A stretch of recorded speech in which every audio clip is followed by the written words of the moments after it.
খয়েরপুরের Kashipur cooperative এলাকায় অল্প বৃষ্টিতে ভয়াবহ জলজট তৈরি হওয়ায় চরম ভোগান্তিতে পড়েছেন 200-রও বেশি পরিবার। স্থানীয়দের অভিযোগ, বুধবার অল্প বৃষ্টিতে ফের জল জমে যায় এলাকায়।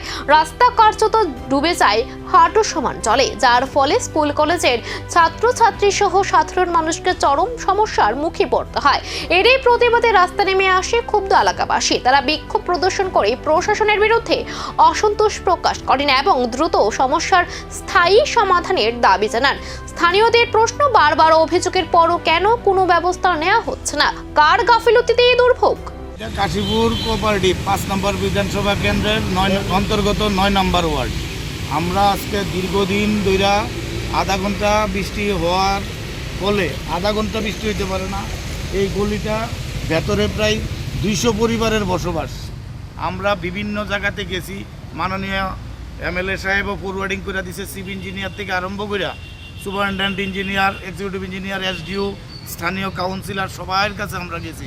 কিন্তু আমাদের এই যে জলের সমস্যাটা, আমরা অন্য কিছু চাইছি না, রাস্তাটা একটু ডেভেলপমেন্ট কইরা দিত এবং যাতে সবাই যাতে অ্যাটলিস্ট জলের থেকে মুক্তি পায়। একটু সাধারণ বৃষ্টি হইলেই এই এলাকার কোনো মানুষ অন্যদিকে না, এই গলিটাতেই বিশেষ করে কিন্তু মানুষ বাইরেতেই পারে না, এই যে অবস্থা। ছাত্রছাত্রীরা অনেকেই তো আছে, একদম বয়স্ক মানুষ আছে, বাড়িতে রুগী আছে, যার ডায়ালিসিস পেশেন্ট আছে, এখানে কিডনি পেশেন্ট, নিতে পারে না। একদম সাংঘাতিক অবস্থা। এখন নতুন নতুন ভেতরে বাড়ি ঘর হইতেছে, আপনারা একটু দেখতে পারেন ভেতরে গিয়া। ভেতরে মাঠের মধ্যে নিত্য নতুন রুজ বাড়ি হইতেছে।